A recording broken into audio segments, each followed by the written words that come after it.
അപ്പോൾ ഞാനിപ്പോൾ വളങ്ങൾ എന്താണെന്നുള്ളത് പറഞ്ഞു തന്നു. അപ്പോൾ ഈ വളങ്ങൾ എങ്ങനെയൊക്കെ നമുക്ക് കൊടുക്കാന്നുള്ളതും ഞാൻ പറഞ്ഞു തന്നു. ഇനി ഇത് ഏതൊക്കെ സമയത്താണ് നമ്മൾ കൊടുക്കേണ്ടത്, എത്ര കാലയളവിലാണ് കൊടുക്കേണ്ടതെന്നാണ് പലർക്കുള്ള സംശയം. ഒരു ചെടിക്ക് നമ്മളൊരു മൂലകം കൊടുത്ത് അല്ലെങ്കിൽ സെക്കൻഡറി എലിമെന്റ്സ് നമ്മൾ കൊടുത്താൽ നമ്മളിത് അറിയാതെ വീണ്ടും വേറെ രീതിയിൽ നമ്മൾ ഈ മൂലകം തന്നെ ആവർത്തിച്ച് കൊടുക്കും. അപ്പോൾ ആദ്യം ഞാൻ പറഞ്ഞിരുന്നു നമ്മൾ സെക്കൻഡറി എലിമെന്റ്സ് ഒരു കാരണവശാലും കൂടുതലായിട്ട് ചെടിക്ക് വേണ്ട.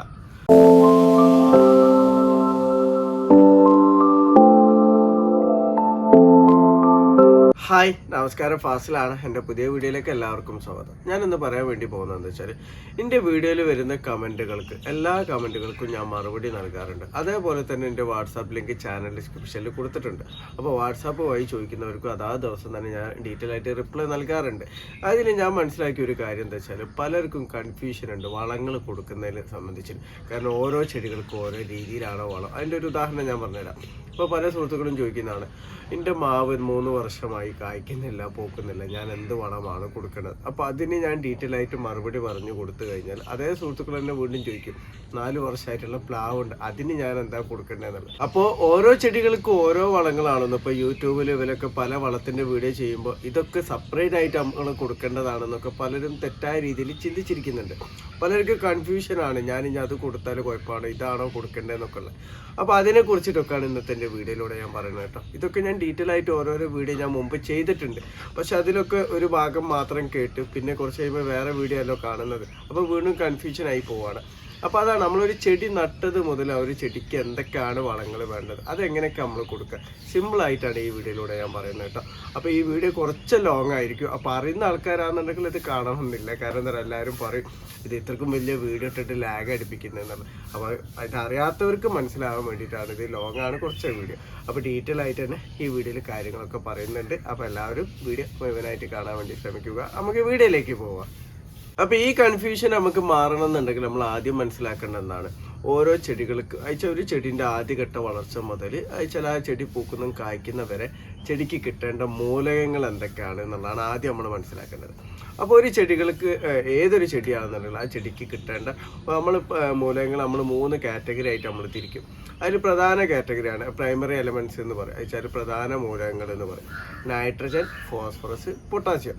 ഇതാണ് ചെടികൾക്ക് എല്ലാ വളർച്ചാ ഘട്ടത്തിലും പ്രധാനമായിട്ടും കിട്ടേണ്ട മൂലകങ്ങൾ. അപ്പോൾ ഇത് മാത്രം കിട്ടിക്കൊണ്ട് ആ ചെടി നല്ല വളർച്ചയിലെത്തുമെന്ന് ഞാൻ പറയുന്നില്ല. പക്ഷേ പ്രധാനമായിട്ട് കിട്ടേണ്ട മൂലകങ്ങൾ നൈട്രജൻ, ഫോസ്ഫറസും പൊട്ടാസ്യമാണ്. ഇത് ഓരോ ചെടികൾക്കും ഇപ്പോൾ നമ്മൾ ആ ചെടികളുടെ വളർച്ചാ ഘട്ടത്തിനനുസരിച്ചിട്ട് ഇതിൻ്റെ റേഷ്യോ മാറിക്കൊണ്ടിരിക്കുക. N nitrogen, P phosphorus, K potassium. അപ്പോൾ ഇതിൻ്റെ റേഷ്യോ അങ്ങോട്ടും ഇങ്ങോട്ടുമൊക്കെ മാറിക്കൊണ്ടേയിരിക്കും. അപ്പോൾ ഉദാഹരണത്തിന് ഒരു ചെടി നട്ട് കഴിഞ്ഞാൽ ആ ചെടിക്ക് ആ സമയത്ത് കൂടുതലായിട്ട് കിട്ടേണ്ട നൈട്രജനാണ്. അപ്പോൾ നമ്മൾ ചെടി നടുന്ന ടൈമിൽ നമ്മൾ നൈട്രജൻ കൂടുതലായിട്ടാണ് കൊടുക്കുക.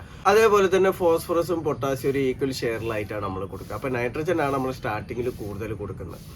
രണ്ടാമത്തെ എന്ന് പറഞ്ഞാൽ നമ്മളിപ്പോൾ ചെടി ഒരു പൂക്കാനുള്ള ഒരു സ്റ്റേജിലൊക്കെ എത്തുന്ന ടൈമിൽ അവിടെ ഫോസ്ഫറസ് ആണ് നമ്മൾ കൂടുതലായിട്ട് കൊടുക്കുക.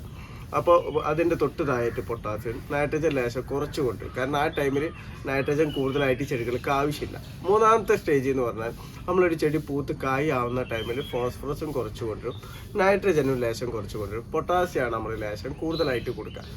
ഇങ്ങനെയാണ് നമ്മൾ പ്രധാന എലമെൻറ്റ്സ് ആയിട്ടുള്ള NPK നമ്മൾ കൊടുക്കാറുള്ളത്. അപ്പോൾ ഈ NPK നമുക്ക് എങ്ങനെയൊക്കെ കൊടുക്കാം, അപ്പോൾ അതാണ് ഞാൻ അടുത്ത് പറയുന്നത് കേട്ടോ. ഇപ്പോൾ നൈട്രജൻ നമ്മൾ കൊടുക്കാൻ വേണ്ടിയിട്ട് നമുക്ക് പച്ചച്ചാണകം കൊടുക്കാം, ചാണകപ്പൊടി കൊടുക്കാം, അതേപോലെ പച്ചില വളങ്ങൾ കൊടുക്കാം, കമ്പോസ്റ്റ് വളങ്ങൾ കൊടുക്കാം, നമ്മളെ കടലപ്പിണ്ണാക്ക് കൊടുക്കാം, തേങ്ങാപ്പിണ്ണാക്ക് കൊടുക്കാം, അതേപോലെ നമ്മൾ വീട്ടിലുണ്ടാക്കുന്ന ജൈവ സ്ലറികൾ കൊടുക്കാം. ഇനി നമ്മൾ മീലുകൾ വാങ്ങുമല്ലോ, അപ്പോൾ മീലുകൾ വാങ്ങുമ്പോൾ അതിലും നൈട്രജനാണ് കൂടുതൽ. അപ്പോൾ നൈട്രജൻ വളം നമ്മൾ കൊടുക്കാൻ ഒരുപാട് ഓപ്ഷൻസ് ഉണ്ട്. ജൈവ രൂപത്തിൽ തന്നെ കൊടുക്കാൻ ഒരുപാട് ഓപ്ഷൻസ് ഉണ്ട്. അപ്പോൾ അധികം ആൾക്കാർ നമ്മൾ കൂടുതൽ കൊടുക്കൽ എന്താ, നൈട്രജന് കൂടുതൽ കിട്ടാൻ വേണ്ടിയിട്ട് നമ്മൾ ചാണകമാണ്, ഒന്നെങ്കിൽ ചാണകം കലക്കി കൊടുക്കും, അല്ലെങ്കിൽ ചാണകപ്പൊടിയാണ് നമ്മൾ ഇട്ട് കൊടുക്കാറുള്ളത്. ഇനി രണ്ടാമത്തെ നമ്മൾ ഫോസ്ഫറസ് കൂടുതൽ കിട്ടേണ്ട ടൈമിൽ, ഫോസ്ഫറസ് എല്ലാ ടൈമിലും കിട്ടണം, വേര് വളർച്ചയ്ക്കും കൂടിയിട്ടാണ് നമ്മൾ ഫോസ്ഫറസ് വളം നമ്മൾ കൊടുക്കുന്നത് കേട്ടോ. അപ്പോൾ ചെടി നടുന്ന ടൈമിൽ ഫോസ്ഫറസ് തീരെ കൊടുക്കാതിരുന്നാൽ ഒരു കാര്യം നടക്കില്ല. കാരണം മറ്റൊരു മൂലകം കൊടുത്തിട്ട് ഇത് കൊടുക്കാതിരുന്നാൽ ആ മൂലകം കൂടി ചെടിക്ക് വലിച്ചെടുക്കാൻ വേണ്ടിയിട്ട് പറ്റില്ല. അപ്പോൾ ഫോസ്ഫറസ് നമ്മൾ കൊടുക്കാനുള്ള ഓപ്ഷൻസ് എന്തൊക്കെയാണ്, ഇപ്പോൾ ജൈവ രൂപത്തിലാണെന്നുണ്ടെങ്കിൽ നമുക്ക് എല്ലുപൊടി ഇട്ട് കൊടുക്കാം, അതേപോലെ റോക്ക് ഫോസ്ഫേറ്റ് ഇട്ട് കൊടുക്കാം. പിന്നെ നമ്മൾ കൊടുക്കുന്ന മറ്റു മൂലത്തിലൊക്കെ ചെറിയ അളവിൽ ഫോസ്ഫറസ് ഉണ്ടാവും ചെയ്യും. ഇപ്പോൾ നമ്മൾ മീലിട്ട് കൊടുക്കല്ലോ, മീലിൽ നൈട്രജൻ മാത്രമല്ല അതിൽ ഫോസ്ഫറസും ഉണ്ട്, പൊട്ടാസ്യവും ഉണ്ട്. അപ്പോൾ ഫോസ്ഫറസ് അങ്ങനെ നമുക്ക് കൊടുക്കാം ജൈവ രൂപത്തിൽ. ഇനി മൂന്നാമത്തെ നമ്മൾ പൊട്ടാസ്യം എന്ന് പറഞ്ഞു. അപ്പോൾ പൊട്ടാസ്യം ആദ്യ ലെവലിൽ ഈക്വൽ ഷെയറിൽ കൊടുക്കും. ലാസ്റ്റ് പൂക്കാനും കായ്ക്കാനുള്ള ടൈമിലാണ് നമ്മൾ പൊട്ടാസ്യം കൂടുതലായിട്ട് കൊടുക്കുക. അപ്പോൾ പൊട്ടാസ്യം നമുക്ക് ജൈവ രൂപത്തിൽ എങ്ങനെ കൊടുക്കാം അയച്ചാൽ നമുക്ക് ചാരം കമ്പോസ്റ്റ് ആക്കിയിട്ട് നമ്മൾ ഇട്ട് കൊടുക്കുക, അതിൽ പൊട്ടാസ്യം ഉണ്ട്. അതേപോലെ തന്നെ നമ്മൾ പഴത്തൊലി സ്ലറി ആക്കിയിട്ട് അതിൽ പൊട്ടാസ്യം ഉണ്ട്.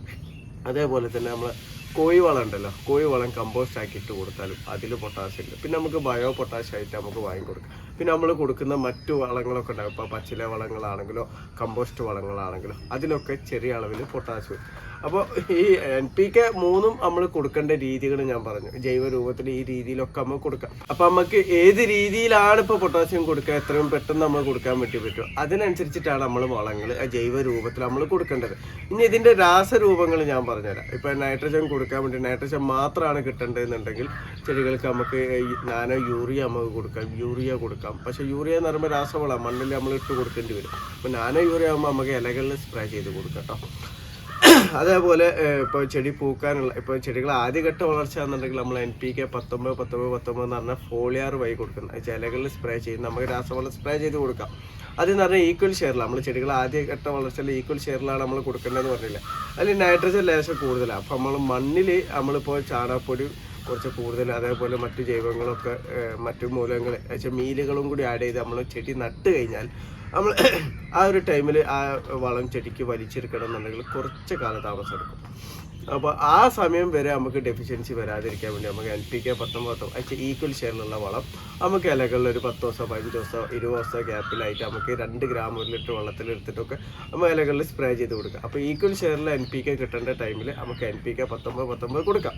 ഇനി പൂക്കാനുള്ള ഒരു ടൈമിൽ നമ്മൾ രാസരൂപത്തിൽ കൊടുക്കുമ്പോൾ നമ്മൾ NPKയിൽ ഫോസ്ഫറസ് ആണല്ലോ കൂടുതൽ കൊടുക്കേണ്ടത്. അപ്പോൾ എന്ത് വളമാണ് നമ്മൾ കൊടുക്കേണ്ടതെന്ന് പലരും ചോദിക്കും. ആ ഒരു ടൈമിൽ നമുക്ക് NPKൻ്റെ റേഷ്യോ 13-27 വരുന്ന വേണമെങ്കിൽ അത് സ്പ്രേ ചെയ്ത് കൊടുക്കാം. അല്ലെങ്കിൽ നാനോ DAP നമുക്ക് സ്പ്രേ ചെയ്ത് കൊടുക്കാം. നാനോ DAP എന്ന് പറയുമ്പോൾ ഡൈ അമോണിയം ഫോസ്ഫേറ്റ്, അതിൽ ഫോസ്ഫറസ് ആണ് കൂടുതലുള്ളത്, നൈട്രജൻ കുറച്ച്, പൊട്ടാസ്യം തീരെ തന്നെ ഉള്ളത്. അപ്പോൾ ചെടി പൂക്കാനുള്ള ഒരു സ്റ്റേജൊക്കെ ആണെന്നുണ്ടെങ്കിൽ നമുക്ക് നാനോ DAP ആയിട്ട് നമുക്ക് സ്പ്രേ ചെയ്ത് കൊടുക്കാം. മണ്ണിൽ ജൈവം കൊടുത്തതിന് ശേഷമാണ് കേട്ടോ ഇത് രാസരൂപത്തിൽ നമ്മൾ ഇലകളിൽ സ്പ്രേ ചെയ്യേണ്ടത്. അതേപോലെ തന്നെ നമുക്ക് MKP വളം മോണോ പൊട്ടാസ്യം ഫോസ്ഫേറ്റ് എന്ന് പറഞ്ഞാൽ ഫോളിയർ വഴി കൊടുക്കുന്ന ഒരു വളം കൂടി നമുക്ക് കിട്ടുന്നുണ്ട്. അതിൽ ഫോസ്ഫറസും പൊട്ടാസ്യമാണ് കൂടുതൽ, നൈട്രജൻ ഇല്ല. അപ്പോൾ അതും വേണമെങ്കിൽ നമുക്ക് കൊടുക്കാം. ഇനി NPK വളത്തിൽ തന്നെ ഫോളിയാർ കൊടുക്കുന്ന NPK വളത്തിൽ തന്നെ പല റേഷ്യോയിൽ വരുന്നുണ്ട്. ഫോസ്ഫറസും പൊട്ടാസ്യം കൂടുതൽ നൈട്രജൻ കുറച്ചും വരുന്ന പല റേഷ്യോയിൽ വരുന്നത് നമുക്ക് വാങ്ങാൻ വേണ്ടിയിട്ട് കിട്ടും. അപ്പോൾ അങ്ങനെ വാങ്ങിയിട്ട് വേണമെങ്കിൽ നമ്മൾ കൊടുക്കാം. അപ്പോൾ നമ്മൾ മനസ്സിലാക്കേണ്ട കാര്യം എന്താ വെച്ചാൽ ചെടികൾ ആദ്യഘട്ട വളർച്ചയിൽ നൈട്രജനാണ് ലേശ പ്രാധാന്യം കൊടുക്കേണ്ടത്. ചെടികളെ രണ്ടാമത്തെ പൂക്കുന്ന ഒരു സ്റ്റേജിലെത്തുമ്പോൾ ഫോസ്ഫറസിനും തൊട്ടതായ പൊട്ടാസ്യത്തിനാണ് നമ്മൾ പ്രാധാന്യം കൊടുക്കേണ്ടത്. ചെടികൾ പൂത്ത് കഴിഞ്ഞാൽ നമ്മൾ പൊട്ടാസ്യത്തിനാണ് പ്രാധാന്യം കൊടുക്കേണ്ടത്. അപ്പോൾ ഇത് മാത്രം നമ്മൾ മനസ്സിലാക്കി വെച്ചാൽ മതി. നമ്മൾ കൊടുക്കുന്ന വളം അങ്ങോട്ടും ഇങ്ങോട്ടും റേഷ്യോ മാറ്റിയിട്ട് നമ്മൾ കൊടുക്കുക. ഇതൊക്കെ മനസ്സിലായിട്ടുണ്ടാവും വിചാരിക്കുന്നു. ഇനി ചെടികൾക്ക് രണ്ടാമത് കിട്ടേണ്ടതാണ് സെക്കൻഡറി എലമെൻറ്റ്സ്. അയച്ചാൽ നമ്മൾ പ്രധാന മൂലകങ്ങൾ നമ്മൾ കൊടുക്കുന്ന അത്ര അളവിൽ നമുക്ക് സെക്കൻഡറി എലമെൻറ്റ്സ് ചെടികൾക്ക് ആവശ്യമില്ല. പക്ഷേ സെക്കൻഡറി എലമെൻറ്റ്സ് ഇല്ലാതെ നമ്മൾ പ്രധാന മൂലകങ്ങൾ കൊടുത്തു കഴിഞ്ഞാലും അതൊരു കോണത്തിലും പെടില്ല. അപ്പോൾ സെക്കൻഡറി എലമെൻറ്റ്സ് എന്ന് പറഞ്ഞാൽ കാൽസ്യം, മഗ്നീഷ്യം, സൾഫർ, ഈ 3 സെക്കൻഡറി എലമെൻറ്റ്സ്. അപ്പോൾ ഇത് അമിതമായിട്ട് നമ്മൾ കൊടുക്കേണ്ട ആവശ്യമില്ല കേട്ടോ. പലരും ഇപ്പോൾ പൂക്കാനും കഴിക്കാനും എന്ന് പറഞ്ഞിട്ട് എപ്സം സാൾട്ട് പോയിട്ട് മണ്ണിലിട്ട് കൊടുക്കും. എപ്സം സാൾട്ട് എന്ന് പറഞ്ഞാൽ മഗ്നീഷ്യം, സൾഫർ അടങ്ങിയിട്ടുള്ളതാണ്. എപ്സം സാൾട്ട് അതായത് സെക്കൻഡറി എലമെൻറ്റ്സ് അടങ്ങിയിട്ടുള്ള. അപ്പോൾ ഇത് അമിതമായിട്ട് ചെടിക്ക് കിട്ടേണ്ട ആവശ്യമില്ല. ഇപ്പോൾ കാൽസ്യം നമ്മൾ കൊടുക്കാനാണെന്നുണ്ടെങ്കിൽ കാൽസ്യം നമുക്ക് പല രീതിയിൽ നമ്മൾ കൊടുക്കുക. കാരണം നമ്മൾ മണ്ണ് അസിഡിക് ആണെങ്കിൽ അത് ന്യൂട്രൽ ആക്കാൻ വേണ്ടി നമ്മൾ കാൽസ്യം കൊടുക്കും. അയച്ചാണെങ്കിൽ കുമ്മായിട്ട് കൊടുക്കും, ഡോളോമേറ്റ് എടുക്കും, പച്ചക്കക്കപ്പൊടി ഇട്ട് കൊടുക്കും. അപ്പോൾ ആ രൂപത്തിലൊക്കെ ചെടികൾക്ക് കാൽസ്യം കിട്ടും. ഇപ്പോൾ ഡോളോമേറ്റ് ആണ് നമ്മൾ ഇട്ട് കൊടുക്കുന്നതെന്നുണ്ട്, അതിലൂടെ കാൽസ്യം, മഗ്നീഷ്യം ചെടികൾക്ക് കിട്ടുന്നുണ്ട്. അപ്പോൾ ഒരു ചെടിക്ക് നമ്മളൊരു മൂലകം കൊടുത്ത് അല്ലെങ്കിൽ സെക്കൻഡറി എലമെൻറ്റ്സ് നമ്മൾ കൊടുത്താൽ നമ്മളിത് അറിയാതെ വീണ്ടും വേറെ രീതിയിൽ നമ്മൾ ഈ മൂലകം തന്നെ ആവർത്തിച്ച് കൊടുക്കും. അപ്പോൾ ഞാൻ ആദ്യം പറഞ്ഞിരുന്നു നമ്മൾ സെക്കൻഡറി എലമെൻറ്റ്സ് ഒരു കാരണവശാൽ കൂടുതലായിട്ട് ചെടിക്ക് വേണ്ട. ഇപ്പോൾ നമ്മൾ ഡോളോമേറ്റ് ഇട്ട് നമ്മൾ മണ്ണ് ട്രീറ്റ് ചെയ്ത് കഴിഞ്ഞാൽ അപ്പോൾ അതിൽ മഗ്നീഷ്യം അതേപോലെ കാൽസ്യം ചെടിക്ക് കിട്ടിയിട്ടുണ്ട്. അത് കഴിഞ്ഞ് പിറ്റത്തെ ആഴ്ച തന്നെ നമ്മൾ പോയിട്ട് നമ്മൾ ചിലപ്പോൾ കാണാൻ എപ്സം സാൾട്ട് ഇട്ട് കൊടുക്കുക, അല്ലെങ്കിൽ പിറ്റേന്ന് തന്നെ പോയിട്ട് എപ്സം സാൾട്ട് ഇട്ട് കൊടുക്കുന്ന ആൾക്കാരുണ്ട്. അപ്പോൾ അതിലൂടെ എന്താണ് കിട്ടുക? അവിടെയും കിട്ടുന്നത് മഗ്നീഷ്യം, സൾഫറും ആണ്. അപ്പോൾ ഇവിടെ മഗ്നീഷ്യം ഡബിളായിട്ട് കയറി. കാരണം ഡോളോമേറ്റിൽ നമ്മൾ കാൽസ്യം മഗ്നീഷ്യം കൊടുത്ത് വീണ്ടും മഗ്നീഷ്യം കൊടുത്ത്. അപ്പോൾ അങ്ങനെ നമ്മൾ വളങ്ങൾ കൊടുക്കരുത്. അതിനാണ് ഞാൻ മൂലകങ്ങൾ പറഞ്ഞു തന്നത് കേട്ടോ. അപ്പോൾ അത് മനസ്സിലാക്കി വെച്ചാൽ ഈ മൂലകം ഇപ്പോൾ മഗ്നീഷ്യം നമ്മൾ വേറെ ഏതെങ്കിലും രൂപത്തിൽ തൊട്ടടുത്ത് കൊടുത്തിട്ടുണ്ടോ എന്ന് നമ്മൾ നോക്കണം. അതിനനുസരിച്ചിട്ടാണ് നമ്മൾ കൊടുക്കേണ്ടത്. അപ്പോൾ ഇതിൻ്റെയൊക്കെ ഡെഫിഷ്യൻസി വരികയെന്നുണ്ടെങ്കിൽ ഇപ്പോൾ നമ്മൾ ജൈവ രൂപത്തിൽ നമ്മൾ കൊടുത്തു പോയി കഴിഞ്ഞാലും ഇതിൻ്റെ ഡെഫിഷ്യൻസി ചിലപ്പോൾ കാണിക്കും. ചിലപ്പോൾ ആ ഒരു മൂലകം അല്ലെങ്കിൽ ആ ഒരു സെക്കൻഡറി മൂലകം ചെടിക്ക് കിട്ടാതെ കാണിക്കും. അപ്പോൾ കിട്ടാതെ കാണിക്കുന്നതിൻ്റെ ലക്ഷണങ്ങൾ എങ്ങനെയാണെന്നൊക്കെ ഞാൻ അതിൻ്റെ മുന്നേ വീഡിയോ ചെയ്തിട്ടുണ്ട്. അപ്പോൾ അത് മനസ്സിലാക്കുമ്പോൾ മാത്രം ആ മൂലകം മാത്രം നമ്മൾ സെപ്പറേറ്റ് ആയിട്ട് കൊടുക്കാൻ വേണ്ടി ശ്രദ്ധിക്കുക. അപ്പോൾ കാൽസ്യം നമുക്ക് എങ്ങനെയൊക്കെ കൊടുക്കാൻ പറ്റുമെന്ന് ഞാൻ പറഞ്ഞല്ലോ. കുമ്മായായിട്ടോ ഡോളാമൈറ്റ് ആയിട്ടോ പച്ചക്കക്കപ്പൊടി ആയിട്ടോ ഇനി കാൽസ്യം നൈട്രേറ്റ് ആയിട്ട് നമുക്ക് വാങ്ങാൻ വേണ്ടി കിട്ടും. അപ്പോൾ അത് നമ്മൾ ഇലകളിൽ സ്പ്രേ ചെയ്ത് കൊടുത്തു കഴിഞ്ഞാൽ കാൽസ്യം കിട്ടും. അതേപോലെ പ്രധാന മൂലകമായിട്ടുള്ള നൈട്രജനും കിട്ടും. ഇനി ഇതല്ലാതെ നമ്മൾ മറ്റു ജൈവ രൂപത്തിലൊക്കെ വളങ്ങൾ കൊടുക്കുന്ന പറഞ്ഞാൽ അപ്പോൾ ഇതിലൊക്കെ സെക്കൻഡറി എലമെന്റ്സും അതേപോലെ സൂക്ഷ്മ മൂലങ്ങളൊക്കെ അടങ്ങിയിട്ടുണ്ട് കേട്ടോ. പക്ഷെ അതൊക്കെ ചെറിയ അളവിലൊക്കെ ആയിരിക്കും അടങ്ങിയിട്ടുള്ളത്. അപ്പോൾ ആ ഒരു രീതിയിൽ ചിലപ്പോൾ ചെടിക്ക് ലേശിച്ച ഇങ്ങനെ കിട്ടിക്കൊണ്ടിരിക്കും. ഇപ്പോൾ സെക്കൻഡറി എലമെന്റ്സിൽ സൾഫർ ഉണ്ടല്ലോ. സൾഫർ നമ്മളെ മഴവെള്ളത്തിലൂടെ അല്ലെങ്കിൽ നമ്മൾ വെള്ളം കൊടുക്കുന്നതിലൂടെ ഒക്കെ ചെടികൾക്ക് സൾഫർ കിട്ടുന്നുണ്ട്. അപ്പോൾ അത് ആ രൂപത്തിൽ തന്നെ ചെറിയ അളവിൽ കിട്ടും. അപ്പം അങ്ങനെ കൊടുത്തിട്ടും ഡെഫിഷ്യൻസി വരുമ്പോൾ മാത്രമേ നമ്മൾ സൾഫർ സെപ്പറേറ്റ് ആയിട്ട് നമ്മൾ കൊടുക്കേണ്ടതായിട്ടുള്ളൂ കേട്ടോ. അപ്പോൾ നമ്മൾ സെക്കൻഡറി എലമെന്റ്സ് കൊടുക്കേണ്ടത് ഞാൻ പറഞ്ഞല്ലോ. ജൈവ രൂപത്തിൽ കൊടുക്കേണ്ട രീതികൾ ഇപ്പോൾ കാൽസ്യം കൊടുക്കേണ്ടത് പറഞ്ഞു. അതേപോലെ നമ്മൾ മഗ്നീഷ്യം സൾഫറും കൊടുക്കാം. നമുക്ക് എപ്സം സാൾട്ട് ഇട്ട് കൊടുത്താൽ അതിൽ മഗ്നീഷ്യം സൾഫറും അടങ്ങിയിട്ടുണ്ട്. ഇനി ഇതല്ലാതെ നമുക്ക് CMS എന്ന് പറഞ്ഞിട്ട് നമുക്ക് വാങ്ങാൻ വേണ്ടി കിട്ടും. സെക്കൻഡറി എലമെന്റ്സ് എന്ന് പറഞ്ഞിട്ട് അയച്ചാൽ കാൽസ്യം മഗ്നീഷ്യം സൾഫർ ആയിട്ട് അത് നമുക്ക് ഫോളിയറുമായിട്ട് നമുക്ക് സ്പ്രേ ചെയ്ത് കൊടുക്കാം. അപ്പോഴും നമുക്ക് കാൽസ്യം മഗ്നീഷ്യം സൾഫർ ചെടികൾക്ക് കിട്ടും. അപ്പോൾ സെക്കൻഡറി എലമെന്റ്സും ഞാൻ പറഞ്ഞു. അയച്ചാൽ പ്രധാന മൂലകങ്ങൾ കൊടുക്കുന്ന അതേ അളവിൽ ഒരു കാരണവശാലും സെക്കൻഡറി എലമെന്റ്സ് നമ്മൾ കൊടുക്കേണ്ട. അതിൻ്റെ സപ്പോർട്ടായിട്ടാണ് നമ്മൾ കൊടുക്കേണ്ടത്. ഇനി മൂന്നാമത്തെ ചെടികൾക്ക് കിട്ടേണ്ടതാണ് മൈക്രോ ന്യൂട്രിയൻസ്. അയച്ചാൽ സൂക്ഷ്മ മൂലകങ്ങൾ. സൂക്ഷ്മ മൂലകങ്ങൾ ഒരുപാട് ഉണ്ട് എന്നുണ്ടെങ്കിൽ പ്രധാനമായിട്ട് ഒരു 16 എണ്ണമാണ് നമ്മളിവിടെ കണ്ടെത്തിയിട്ടുള്ളത്. അപ്പോൾ ആ 16 എണ്ണത്തിൽ നമ്മൾ കാര്യമായിട്ട് നമ്മൾ കേരളത്തിലെ മണ്ണിന് ആവശ്യമുള്ള സാധനങ്ങൾ എന്ന് പറഞ്ഞാൽ ഇപ്പോൾ സിങ്ക് വേണ്ടി വരും. അതേപോലെ തന്നെ നമ്മളെ ബോറോൺ പ്രധാനമായിട്ടും വേണ്ട ഒരു സൂക്ഷ്മ മൂലകങ്ങളാണ്. അതേപോലെ തന്നെ മാഗ്നീസ്, അയൺ, കോപ്പർ അങ്ങനെ പറഞ്ഞിട്ട് പോവും.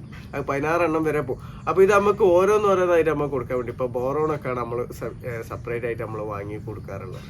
അപ്പോൾ ഈ നമ്മൾ മൈക്രോ ന്യൂട്രിയൻസ് എന്ന് പറഞ്ഞിട്ട് തന്നെ നമുക്ക് വളക്കടയിൽ നമുക്ക് വാങ്ങാൻ വേണ്ടിയിട്ട് കിട്ടും. ഇതിപ്പോൾ ജൈവ രൂപത്തിലാണെന്നുണ്ടെങ്കിൽ നമുക്ക് അയർ എന്ന് പറഞ്ഞിട്ട് നമ്മളെ കാർഷിക ഗവേഷണ കേന്ദ്രം പുറത്തിറക്കിയിട്ടുണ്ട്. അപ്പോൾ കൃഷിഭവനിൽ നിന്ന് അങ്ങനെയൊക്കെ നമുക്ക് വാങ്ങാൻ കിട്ടുള്ളൂ. വളക്കടയിൽ നമുക്ക് വാങ്ങാൻ കിട്ടില്ല. അപ്പോൾ ജൈവ രൂപത്തിൽ നമ്മൾ അങ്ങനെ കൊടുക്കാം.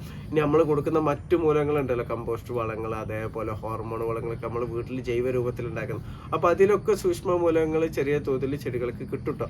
അപ്പോൾ ഡെഫിഷ്യൻസി കൂടുതലായിട്ട് കാണിക്കുക ബോറോണിൻ്റെ ഡെഫിഷ്യൻസി ഒക്കെയാണ് കൂടുതലായിട്ട്. അച്ഛാ സൂക്ഷ്മ മൂലത്തിൽ ബോറോണിൻ്റെ ഡെഫിഷ്യൻസിയാണ് കൂടുതലായിട്ട് ചെടികൾ കാണിക്കുക. അച്ഛാൽ പൂക്കുന്ന ടൈമിൽ പൂക്കാതിരിക്കുക, ഇനി പൂത്ത് കഴിഞ്ഞാൽ പരാഗണം നടക്കാതിരിക്കുക, പൂവ് കൊഴിഞ്ഞു പോവുക, കായ് ആയി കഴിഞ്ഞാൽ കായ് ചെറിയ പ്രായത്തിലേക്ക് കൊഴിഞ്ഞു പോവുക, അതേപോലെ കായ് ഉണ്ടായി കഴിഞ്ഞാൽ അതിന് ടേസ്റ്റ് ഇല്ലാതിരിക്കുക, അതിന് കറക്റ്റ് കളർ ഇല്ലാതിരിക്കുക, കറക്റ്റ് ഷേപ്പിൽ വരാതിരിക്കുക, ഇലകൾ കറക്റ്റ് ഷേപ്പിൽ വരാതിരിക്കുക, ഇതൊക്കെ ബോറോൺ ഡെഫിഷ്യൻസിയാണ്. അപ്പോൾ ഇത് നമുക്ക് സൂക്ഷ്മ മൂലകങ്ങൾ നമ്മൾ ഫോളിയർ വഴി കൊടുക്കുന്നതാണ് നമുക്ക് ഏറ്റവും നല്ലത്. അപ്പോൾ ഫോളിയർ വഴി എന്ന് പറഞ്ഞാൽ മൈക്രോ ന്യൂട്രിയൻസ് നമുക്ക് കടകളിൽ നിന്നും വാങ്ങാൻ വേണ്ടിയിട്ട് കിട്ടും. അപ്പോൾ വാങ്ങുമ്പോൾ അതിൽ എന്തൊക്കെ സൂക്ഷ്മ മൂലകങ്ങളാണ് അടങ്ങിയിട്ടുള്ളത്, എത്ര പെർസെൻറ്റേജ് ആണ് അടങ്ങിയിട്ടുള്ളത്, ഈ കാര്യങ്ങൾ നമ്മൾ വിലയിരുത്തുക. ഒരു മാക്സിമം ഇപ്പോൾ ബോറോണൊക്കെ എന്ന് പറഞ്ഞാൽ ഒരു 2% എങ്കിലും അതിൽ അളവ് ഉണ്ടായിരിക്കണം. പിന്നെ വാങ്ങുമ്പോൾ അത് ഫോളിയർ ആണോ എന്നുള്ളതും കൂടി നമ്മൾ ഉറപ്പ് വരുത്തണം കേട്ടോ. ഇലകളിൽ സ്പ്രേ ചെയ്യുക. മറ്റു രാസരൂപത്തിൽ മണ്ണിൽ കൊടുക്കുന്നതാകുമ്പോൾ എന്താ വെച്ചാൽ നമ്മൾ മറ്റു ജൈവ വളങ്ങളൊക്കെ നമ്മൾ ഇട്ട് കൊടുത്താൽ അതിൻ്റെ ഗുണം നമുക്ക് കിട്ടാതെ പോകും, നമ്മൾ രാസവളം നമ്മൾ മണ്ണിൽ കൊടുക്കുമ്പോൾ. അപ്പോൾ മൈക്രോ ന്യൂട്രിയൻസ് വാങ്ങുമ്പോൾ അത് ഫോളിയർ ആണെന്നുള്ള ഉറപ്പ് വരുത്തുക. അതിൽ എന്തൊക്കെ മൂലങ്ങളുണ്ട് എന്നുള്ള നമ്മൾ ഉറപ്പ് വരുത്തുക. ഇനിയിപ്പോൾ ബോറോൺ നമുക്ക് കുറവ്, കാരണം എന്താ വെച്ചാൽ ഈ വളങ്ങളൊക്കെ നമ്മൾ കേരളത്തിലെ മണ്ണിലേക്ക് ആയിട്ട് മാത്രം പ്രൊഡക്ഷൻ ചെയ്യുന്നതല്ല, ഇപ്പോൾ ഇന്ത്യയിൽ ഓൾ ഓവർ ആയിരിക്കും ചെയ്യുന്നത്. അപ്പോൾ നമ്മൾ കേരളത്തിലെ മണ്ണിലുള്ള പോലെയല്ല ബാക്കിയുള്ള, കാരണം കേരളത്തിലെ മണ്ണ് അസിഡിക്കാണ്, ഇവിടെ സിങ്ക് കൂടുതലാണ്, ബോറോണൊക്കെ കുറവാണ്. പണ്ടുണ്ടായിരുന്നു, പക്ഷേ ഇപ്പോൾ അത് ബോറോണൊക്കെ നമ്മളെ മണ്ണിലെ അംശം കുറവാണ്. അപ്പോൾ ഇവിടെയൊക്കെ നമ്മൾ മൈക്രോ ന്യൂട്രിയൻസ് വാങ്ങുമ്പോൾ ബോറോൺ കൂടുതലുള്ള നോക്കി നമ്മൾ വാങ്ങണം. മറ്റേതെന്താ വെച്ചാൽ ഒരു ഓൾ ഓവർ ഇന്ത്യയിലേക്ക് പ്രൊഡക്ഷൻ ചെയ്യുമ്പോൾ അതിൽ ബോറോൺ ചിലപ്പോൾ 0.2% ഒക്കെ ഉണ്ടാവുള്ളൂ.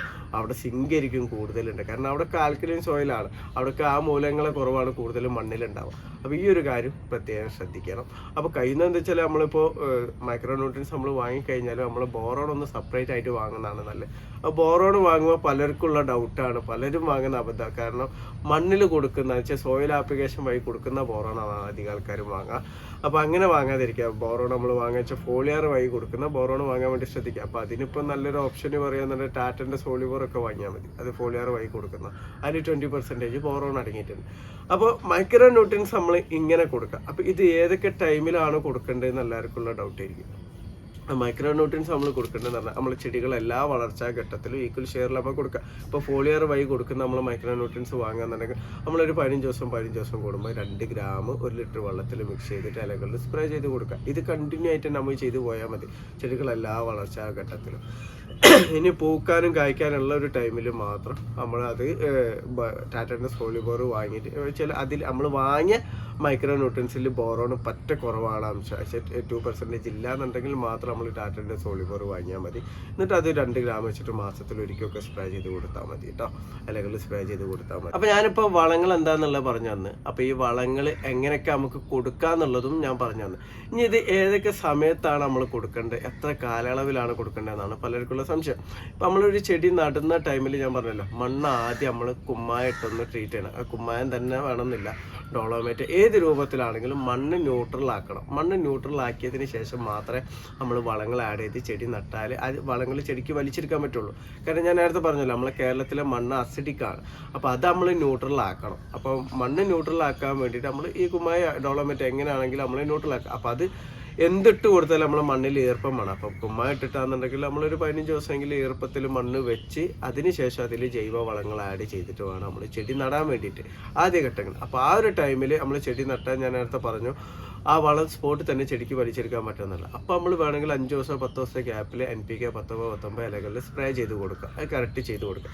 അതേപോലെ മൈക്രോ ന്യൂട്രിയൻസ് 15-20 ദിവസം കൂടുമ്പോൾ 2 ഗ്രാം എടുത്ത് ഇലകളിൽ സ്പ്രേ ചെയ്ത് കൊടുക്കുക. അപ്പോൾ വളങ്ങൾ സ്പ്രേ ചെയ്ത് കൊടുക്കുമ്പോൾ രാവിലെ 7 മണി സമയങ്ങളിൽ സ്പ്രേ ചെയ്ത് കൊടുക്കാൻ ശ്രദ്ധിക്കുക. ഇപ്പോൾ പ്രത്യേകിച്ച് ചൂടാണ്, അപ്പോൾ 7 മണിൻ്റെ മുന്നേ തന്നെ ചെയ്യാൻ പറ്റുന്നുണ്ടെങ്കിൽ അതാണ് നല്ലത്. കാരണം അന്തരീക്ഷം ചൂട് കൂടിക്കഴിഞ്ഞാൽ ആ ടൈമിൽ ചെയ്ത ഇലകളിൽ ബേൺ ആവാനൊക്കെ ചാൻസ് കൂടുതലാണ്. അപ്പോൾ ഇത് പ്രത്യേകം ശ്രദ്ധിക്കണം കേട്ടോ. അപ്പോൾ നമ്മൾ അങ്ങനെ കൊടുത്താൽ മതി NPK. പിന്നെ നമ്മൾ ഇപ്പോൾ ചെടി നട്ട പിന്നെ ഒരു 1.5 മാസം 2 മാസം കഴിഞ്ഞിട്ടാണ് നമ്മൾ വീണ്ടും ജൈവ രൂപത്തിൽ ഖരാവസ്ഥയിലുള്ള വളങ്ങൾ നമ്മൾ മണ്ണിൽ കൊടുക്കേണ്ടത്, അല്ലാതെ അടുപ്പിച്ച് നമ്മൾ കൊടുക്കേണ്ടത്. അപ്പോൾ അങ്ങനെ കൊടുക്കുന്ന ടൈമിൽ നമ്മൾ ഒന്നെങ്കിൽ ഡോളോമേറ്റ് ഒക്കെ ഇട്ടിട്ട് ജസ്റ്റ് ഒന്ന് മണ്ണ് ട്രീറ്റ് ചെയ്തിട്ട് നമ്മൾ ഖരാവസ്ഥയിലുള്ള വളങ്ങൾ കൊടുക്കുക. ഇത് ഡ്രമ്മിൽ നടുമ്പോൾ പോട്ടിൽ നടുമ്പോൾ ഉള്ള രീതിയാണ്. ഇപ്പോൾ നമ്മൾ മണ്ണിലാണ് നടുന്നതെന്നുണ്ടെങ്കിൽ നമ്മളൊരു 3 മാസം കൂടുമ്പോൾ മാത്രം നമ്മൾ ഖരാവസ്ഥയിലുള്ള വളം നമ്മൾ മണ്ണിൽ കൊടുത്താൽ മതി. ഇപ്പോൾ ഡ്രമ്മിലും മണ്ണിലും നമ്മൾ ഒരേ രീതിയിലല്ല നമ്മൾ വളങ്ങൾ കൊടുക്കേണ്ടത്. അപ്പോൾ ഈ ഒരു കാലയളവുണ്ടല്ലോ, ഇപ്പോൾ മണ്ണിലാണെങ്കിൽ 3 മാസം, അതേപോലെ ഡ്രമ്മിലും ഗ്രോ ബാഗിലൊക്കെ 1.5 മാസം 2 മാസം കഴിഞ്ഞിട്ട് എന്നുള്ള ഈ ഒരു കാലയളവിൽ നമുക്ക് ജൈവ സ്ലറികളായിട്ടൊക്കെ നമ്മൾ ഉണ്ടാക്കിയതുണ്ടെന്നുണ്ടെങ്കിൽ നമുക്ക് മണ്ണിൽ നമ്മൾ ഇടയ്ക്കിടയ്ക്ക് ഒഴിച്ചു കൊടുക്കാം. അപ്പോൾ ആദ്യഘട്ടങ്ങൾ നമ്മൾ കൊടുക്കേണ്ടത് ഞാൻ പറയാം നൈട്രജൻ. ഇപ്പോൾ ജൈവ സ്ലറികളൊക്കെ കൂടുതലും എന്ന് പറഞ്ഞാൽ നൈട്രജനാണ് കൂടുതലായിട്ട് ഉണ്ടാവുക. അപ്പോൾ ഇതൊക്കെ ഇങ്ങനെ രക്ഷിച്ചൊന്നെങ്കിൽ ആഴ്ചയിൽ ഒരിക്കൽ അല്ലെങ്കിൽ 3 ദിവസം കൂടുമ്പോഴൊക്കെ ഇനിയിപ്പോൾ ഡെയിലി കൊടുക്കാന്നുണ്ടെങ്കിൽ നല്ല രീതിയിൽ നേർമ്മിപ്പിച്ചിട്ട് ആഴ്ച 1 ലിറ്റർ ജൈവ സ്ലറി എടുത്ത് അതിലേക്ക് ഒരു 10 ലിറ്ററെങ്കിലും വെള്ളം മിക്സ് ചെയ്തിട്ടൊക്കെ നമുക്ക് ഫ്രൂട്ട് പ്ലാന്റ് കൃഷിക്ക് നമുക്ക് ഒഴിച്ചു കൊടുക്കാം. ഇപ്പോൾ പച്ചക്കറി കൃഷിയൊക്കെ ആണെന്നുണ്ടെങ്കിൽ നമ്മൾ ഡെയിലി കൊടുക്കാന്നുണ്ടെങ്കിൽ ആ ഒരു 15 ലിറ്റർ വെള്ളമൊക്കെ മിക്സ് ചെയ്തിട്ട് നമുക്ക് കൊടുക്കാം. കൂടുതലായിട്ട് കൊടുക്കണം, കാരണം കൂടുതലായിട്ട് അടുപ്പിച്ചിട്ട് സ്ട്രോങ്ങിൽ ഇപ്പം 4 ലിറ്റർ 3 ലിറ്റർ വെള്ളം മിക്സ് ചെയ്തിട്ട് ഡെയിലി കൊടുക്കാന്നുണ്ടെങ്കിൽ നമ്മളെ മണ്ണ് പെട്ടെന്ന് തന്നെ അസിഡിക്കാവും. പിന്നെ നമ്മൾ മനസ്സിലാക്കണം എന്താ വെച്ചാൽ ഒരു മൂലം തന്നെ നമ്മൾ അമിതമായിട്ട് കൊടുക്കുമ്പോൾ മറ്റു മൂലങ്ങൾ ചെടികൾക്ക് വലിച്ചെടുക്കാൻ വേണ്ടിയിട്ട് പറ്റൂല. അപ്പോൾ ഒരു ഈക്വൽ ലെവലിൽ നമ്മൾ സ്വയം മനസ്സിലാക്കിയിട്ട് വേണം നമ്മൾ വളങ്ങൾ കൊടുക്കാൻ. അപ്പോൾ ഞാനിപ്പോൾ ചെടികളെ ആദ്യഘട്ടം നടുമ്പോൾ എങ്ങനെയാണെന്നും അത് പിന്നീട് എങ്ങനെയാണ് രണ്ടാമത്തെ ഘട്ടത്തിൽ എങ്ങനെയാണ് കൊടുക്കേണ്ടതെന്ന് ഞാൻ പറഞ്ഞു. അതിൻ്റെ ഗ്യാപ്പിൽ നമ്മൾ ജൈവ സ്ലറികൾ കൊടുക്കുക, അതേപോലെ NPK ഫോളിയർ ആയിട്ട് കൊടുക്കുന്ന ഈക്വൽ ഷെയറിലുള്ളതും നമ്മൾ കൊടുക്കാം. ഇനി പൂക്കാനാവുന്ന സ്റ്റേജിൽ വരുന്ന ടൈമിലും ഇപ്പോൾ ഓരോ പ്ലാന്റ് ഓരോ രീതിയിലാണ് ഓരോ ടൈമിലാണ് പൂക്കുക. ഇപ്പോൾ മാവ് പൂക്കാൻ വേണ്ടിയിട്ട് തുടങ്ങുന്ന ടൈം, അപ്പോൾ അതിന് മുന്നോടിയായിട്ട് എങ്ങനെ ചെയ്യാം, നമ്മൾ മെയ് മാസത്തിൽ മാവൊക്കെ ഒന്ന് പ്രൂൺ ചെയ്ത് കൊടുക്കുക, എന്നിട്ട് മണ്ണൊക്കെ ട്രീറ്റ് ചെയ്ത് നല്ല രീതിയിൽ ജൈവ വളങ്ങൾ കൊടുക്കുക. അപ്പോൾ ആ ടൈമിൽ വളം കൊടുക്കുമ്പോൾ നൈട്രജൻ കൂടുതലാണ് കൊടുക്കുന്നത്, കാരണം നമ്മൾ പ്രൂൺ ചെയ്ത് പുതിയ ശിഖരം വരാൻ വേണ്ടിയിട്ട്. മഴയൊക്കെ തുടങ്ങല്ലേ, അപ്പോൾ ആ ടൈമിൽ ചെടി നല്ല ബുഷായിട്ട് നല്ല ലെവലിൽ വരാൻ വേണ്ടി അങ്ങനെ കൊടുക്കുക. അപ്പോൾ ഈ മഴ പെയ്യുന്ന ടൈമിൽ നമ്മളെ മണ്ണിലെ ഓർഗാനിക് ആയിട്ടുള്ള പോഷകങ്ങളൊക്കെ നഷ്ടപ്പെടും. കാരണം ഇതിൻ്റെ മുന്നേ ഞാൻ പല വീഡിയോയിലും പറഞ്ഞിട്ടുണ്ട്, നമ്മളെ മണ്ണിലൊക്കെ ഇതൊക്കെ നമ്മളിപ്പോൾ പലരും ചിന്തിക്കുന്നതാണ്, എന്നോട് പലരും ചോദിക്കുന്നതാണ്, പണ്ടുള്ള കൃഷിയിലൊക്കെ നമ്മൾ ഈ വളങ്ങൾ കൊടുത്തിട്ടാണ്. നിങ്ങളിപ്പോൾ യൂട്യൂബേഴ്സ് ഒരുപാട് വളങ്ങളായിട്ട് വന്നിട്ടുണ്ട്. നമ്മൾ മനസ്സിലാക്കേണ്ട കാര്യം എന്താ വെച്ചാൽ നമ്മളെ മണ്ണിൽ ഓർഗാനിക് ആയിട്ടുള്ള പോഷകങ്ങൾ ധാരാളമായിട്ടുണ്ടായിരുന്നു. പക്ഷേ ഇതൊക്കെ എന്താണ് നമ്മളെ മേൽമണ്ണിൽ മാത്രമാണ് ഉണ്ടായിരുന്നത്. അടിമണ്ണിൽ ഒരു കാരണവശാലും നമുക്ക് പോഷകങ്ങൾ ഉണ്ടാവില്ല. മേൽമണ്ണ് എന്ന് പറഞ്ഞാൽ മാക്സിമം ഒരു 8 ഇഞ്ച് ഹൈറ്റിൽ മാത്രമേ നമുക്ക് പോഷകങ്ങൾ ഉണ്ടാവുള്ളൂ. അപ്പോൾ അതിപ്പോൾ പല കാരണത്തിൽ നമ്മളെ മണ്ണിലെ പോഷകങ്ങളൊക്കെ ഇല്ലാതായിട്ടുണ്ട്. ഒന്നാമത്തെ ഇപ്പം പ്രളയം വന്നത് മൂലം നമ്മളെ ഇപ്പോൾ ബോറോണൊക്കെ നമ്മളെ മണ്ണിൽ ധാരാളം ഉണ്ടായിരുന്നു, പക്ഷെ ഇപ്പോൾ ബോറോൺ ഇല്ല, നമ്മൾ പൈസ കൊടുക്കേണ്ട ഇതിലേക്ക് വന്നിട്ടുണ്ട്. അപ്പോൾ ഇതൊക്കെ പ്രളയം വന്നിട്ട് പോയിട്ടുണ്ട്. പിന്നെ നമ്മളെ ജീവിത സാഹചര്യം വെച്ചിട്ടൊക്കെ നമ്മളെ മണ്ണിലുള്ള പോഷകങ്ങളൊക്കെ നഷ്ടപ്പെട്ടു പോയിട്ടുണ്ട്. അപ്പോൾ ഇതിന് പിന്നെ പ്രധാനപ്പെട്ട കാരണം എന്താ വെച്ചാൽ പലരും വീടുണ്ടാക്കുമ്പോൾ മണ്ണ് കൊണ്ടുപോയി തട്ടി മുറ്റം റെഡിയാക്കിയിട്ടൊക്കെയാണ് നമ്മൾ അതിൻ്റെ മേലാണ് നമ്മൾ ചെടി വെക്കുക. അപ്പോൾ മണ്ണ് കൊണ്ടുപോയി ഇടുമ്പോൾ എന്ന് പറഞ്ഞാൽ അടിമണ്ണാണ് കൊണ്ടുപോയിടുക. അപ്പോൾ അതിൽ ഓർഗാനിക് ആയിട്ടുള്ള പോഷകങ്ങളൊന്നും ഉണ്ടാവില്ല. അത് മാത്രമല്ല, ചിലപ്പോൾ ചെടിക്ക് ദോഷം ചെയ്യുന്ന പല മൂലങ്ങളും അടിമണ്ണിലുണ്ടാകാനും ചാൻസ് കൂടുതലാണ്. അപ്പോൾ അങ്ങനെ നമ്മൾ മണ്ണ് കൊണ്ടുപോയിടുക വെച്ചാൽ ആ മണ്ണിൽ നമ്മൾ ഓർഗാനിക്കായിട്ട് പോഷകം ഉണ്ടാക്കി കൊടുക്കുക, ജൈവാംശം ഉണ്ടാക്കി കൊടുത്തിട്ട് കൃഷി ചെയ്യുമ്പോൾ അത് വിജയിപ്പിച്ചെടുക്കാൻ വേണ്ടിയിട്ട് പറ്റുള്ളൂ. പണ്ട് കാലത്ത് അതല്ല. പണ്ട് കാലത്ത് എന്ന് പറഞ്ഞാൽ പറമ്പ് എന്ന് പറഞ്ഞാൽ പറമ്പിൽ തന്നെ കരിയിലകളൊക്കെ വീണ് അതൊക്കെ മണ്ണിൽ അലിഞ്ഞ് ചേർന്നിട്ട് മണ്ണിൽ തന്നെ ഓർഗാനിക് ആയിട്ടുള്ള പോഷകങ്ങളുണ്ടാവും. അപ്പോൾ ഈ ചിലപ്പോൾ വളങ്ങളൊന്നും കൊടുത്തിട്ടില്ല എന്നുണ്ടെങ്കിൽ ചെടിക്ക് കിട്ടേണ്ട മൂലകങ്ങളും സൂക്ഷ്മമൂലങ്ങളും എല്ലാം കറക്റ്റായിട്ട് കിട്ടി ചെടി നല്ല രീതിയിൽ തന്നെ പൂക്കും കായ്ക്കുകയൊക്കെ ചെയ്യും. പക്ഷെ ഇന്നത്തെ കാലത്ത് അങ്ങനെ കിട്ടാൻ ചാൻസ് കുറവ്. കാരണം പറമ്പും കാര്യങ്ങളൊക്കെ എല്ലാവർക്കും കുറവാണ്. ഇപ്പോൾ പറമ്പിലൊക്കെ നട്ടാൽ ചിലപ്പോൾ കിട്ടുമായിരിക്കും, പക്ഷെ നമ്മൾ ഗ്യാരണ്ടി പറയാൻ പറ്റില്ല. അല്ലെങ്കിൽ നമ്മൾ മണ്ണ് പരിശോധിച്ച് നോക്കണം, അവിടെ മൂലകങ്ങളൊക്കെ എങ്ങനെയുണ്ട്, മണ്ണിൻ്റെ സ്ഥിതി എന്താണെന്ന് പരിശോധിച്ച് നോക്കിയിട്ട് നമ്മൾ നട്ടാൽ ചിലപ്പോൾ നമ്മൾ വളങ്ങളൊന്നും കൊടുത്തിട്ടില്ല എന്നുണ്ടെങ്കിലും ചെടി നല്ല രീതിയിൽ തന്നെ വളർന്നു പോകും. അപ്പോൾ മെയ് മാസത്തിൽ നമ്മളിങ്ങനെയൊക്കെ വളങ്ങൾ കൊടുത്തിതാക്കി കഴിഞ്ഞാൽ മഴ നല്ല പെയ്ത് കഴിഞ്ഞാൽ നമ്മൾ മണ്ണിലെ ഓർഗാനിക് പോഷകങ്ങളൊക്കെ നഷ്ടപ്പെടും. അപ്പോൾ മഴ ഒന്ന് കഴിയുന്ന ടൈം, ഓഗസ്റ്റ് ലാസ്റ്റ് ഒക്കെ ആ ഒരു ടൈമിലാകുമ്പോൾ മണ്ണിൽ ഒരു പോഷകങ്ങൾ ഉണ്ടാവില്ല, നമ്മുടെ മണ്ണ് അസിഡിക് ആവും.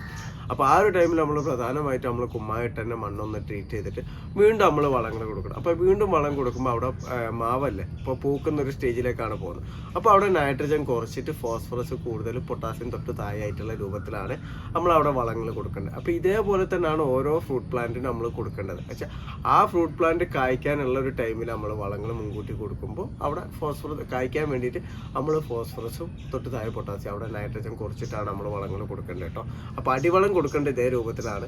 അതേപോലെ തന്നെയാണ് നമ്മൾ ഇലകളിലാണ് നമ്മൾ സപ്പോർട്ടിങ് ആയിട്ട് ഇലകൾ ഫോളിയാർ കൊടുക്കുമ്പോൾ ആ ടൈമിൽ നമ്മൾ NPK ഈക്വൽ ഷെയർ നമ്മളൊന്ന് മാറ്റി നിർത്തിയിട്ട് ഫോസ്ഫറസും പൊട്ടാസ്യം ഒന്നെങ്കിൽ MKP വള അല്ലെങ്കിൽ NPK തന്നെ 13, 27, 27 അല്ലെങ്കിൽ അതിന് കൂടുതൽ റേഷ്യോയിൽ അടങ്ങിയ വളങ്ങളാണ് നമ്മൾ ആ ഒരു സമയത്ത് നമ്മൾ കൊടുക്കേണ്ടത്. ഇനി പൂവിട്ട് കായ് ആവുന്ന ടൈം ഉണ്ടല്ലോ, ആ ഒരു ടൈമിലാണ് നമ്മൾ പൊട്ടാസ്യം കൂടുതലായിട്ട് നമ്മൾ കൊടുക്കേണ്ടത്. അപ്പോൾ ആ ഒരു ടൈമിൽ വേണമെങ്കിൽ നമുക്ക് SOP സ്പ്രേ ചെയ്ത് കൊടുക്കാം. പക്ഷേ മണ്ണിൽ ജൈവ രൂപത്തിൽ ചാരം കമ്പോസ്റ്റ് അങ്ങനെയൊക്കെ ഇട്ട് കൊടുത്തതിന് ശേഷം അപ്പോൾ ലേശം വെച്ചാൽ ചാരം കമ്പോസ്റ്റ് ഇട്ട് കൊടുക്കുമ്പോൾ അത് മാത്രമല്ല കൊടുക്കേണ്ടത് കേട്ടോ, മറ്റു മൂലങ്ങൾ അയച്ചാൽ നൈട്രജൻ ചാണകപ്പൊടി ഇട്ട് കൊടുക്കണമെന്നുണ്ട്, അതും ലേശം വേണം. പക്ഷെ കൂടുതലായിട്ട് ലേശം അതിലേക്കാണ് നമ്മൾ മുൻഗണന കൊടുക്കേണ്ടത് എന്ന് മാത്രമേ പറഞ്ഞിട്ടുള്ളൂ. അതേപോലെ ആ ടൈമിൽ നമ്മളെ ഇപ്പോൾ എന്തെങ്കിലും ഡെഫിഷ്യൻസി വരാതിരിക്കുക, ആ മൂലം കറക്റ്റ് കിട്ടാൻ വേണ്ടിയിട്ട് നമ്മൾ ഫോളിയാർ വഴി നമുക്ക് കൊടുക്കാൻ വേണ്ടി പറ്റുന്നതാണ് കേട്ടോ. പൊട്ടാസ്യം ഇപ്പോൾ SOP ആണെങ്കിൽ അങ്ങനെ സ്പ്രേ ചെയ്യാം. ആ ഒരു ടൈമിലും നമ്മൾ മൈക്രോ ന്യൂട്രിയൻസ് കറക്റ്റായിട്ട് കൊടുക്കണം. അപ്പോൾ ആ ഒരു ടൈമിലാണ് നമ്മൾ സെപ്പറേറ്റ് ആയിട്ട് ബോറോണൊക്കെ കൊടുക്കുന്നത് നല്ലതാണെന്ന് പറയുന്നത്. അതൊരു 10 ദിവസം കൂടുമ്പോൾ അല്ലെങ്കിൽ ഒരു മാസത്തിലൊരിക്കൽ ബോറോൺ സെപ്പറേറ്റ് ആയിട്ട് അല്ലെങ്കിൽ സ്പ്രേ ചെയ്ത് കൊടുക്കുന്നതും നല്ലതാണ് കേട്ടോ. ഇനി ഈ വളത്തിൻ്റെ കൂടെ തന്നെ ആ ടൈമിൽ കിട്ടുക, കാരണം ഒരു മൂലകം മാത്രം കിട്ടിയോണ്ട് ചെടി പോക്കൂല. ഇപ്പോൾ ഫോസ്ഫറസ് ആണ് കിട്ടേണ്ടതെന്ന്, ഫോസ്ഫറസ് മാത്രം കിട്ടിയോണ്ട് ചെടി പോക്കൂല. ആ ഒരു ടൈമിൽ സൂക്ഷ്മ മൂലകങ്ങളും സെക്കൻഡറി എലമെന്റ്സും അതേപോലെ ഹോർമോണുകളൊക്കെ കിട്ടണം. അപ്പോൾ ഹോർമോൺ ഫെർട്ടിലൈസറൊക്കെ നമുക്ക് വീട്ടിൽ ഹോം മെയ്ഡായിട്ട് എങ്ങനെ ഉണ്ടാക്കാനൊക്കെ ഞാൻ ഇതിൻ്റെ മുന്നേ വീഡിയോ ചെയ്തിട്ടുണ്ട്. അപ്പോൾ പിന്നെ നമ്മൾ ജൈവ രൂപത്തിൽ വളം കൊടുക്കുന്നതിലൂടെയൊക്കെ ഹോർമോണുകൾ ചെടികൾക്ക് കിട്ടുന്നതാണ് കേട്ടോ. അപ്പോൾ അങ്ങനെ നമുക്ക് കൊടുക്കാൻ വേണ്ടിയിട്ട് പറ്റുന്നതാണ്. അയച്ചാൽ ഹോർമോൺ ഫെർട്ടിലൈസർ ലിക്വിഡ് രൂപത്തിലൊക്കെ ഉണ്ടായിട്ട് നമ്മൾ മണ്ണിൽ ഒഴിച്ചു കൊടുക്കുക. ഇനി പലരും ചോദിക്കുന്നതാണ് ഹ്യൂമിക് ആസിഡ് നമ്മൾ എങ്ങനെയാണ് കൊടുക്കേണ്ടത്, അല്ലെ ഫിഷ് അമിനോ ആസിഡ് ഏത് പ്രായത്തിലുള്ള കൊടുക്കേണ്ടത്. ഫിഷ് അമിനോ ആസിഡൊക്കെ നമ്മൾ എല്ലാ ചെടികൾക്കും എല്ലാ വളർച്ചാ ഘട്ടത്തിലും നമുക്ക് കൊടുക്കാം.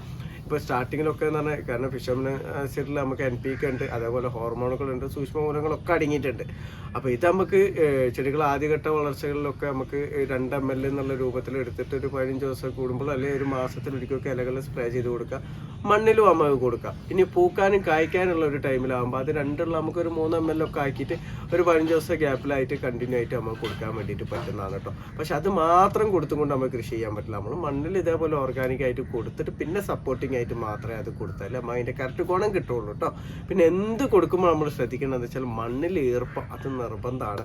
മണ്ണിൽ ഈർപ്പമില്ലാതെ നമ്മൾ എന്ത് വളം മണ്ണ് കൊടുത്തിട്ട് ഒരു കാര്യമില്ല ഈ ചെടികൾക്ക് വലിച്ചെടുക്കാൻ വേണ്ടിയിട്ട് പറ്റില്ല.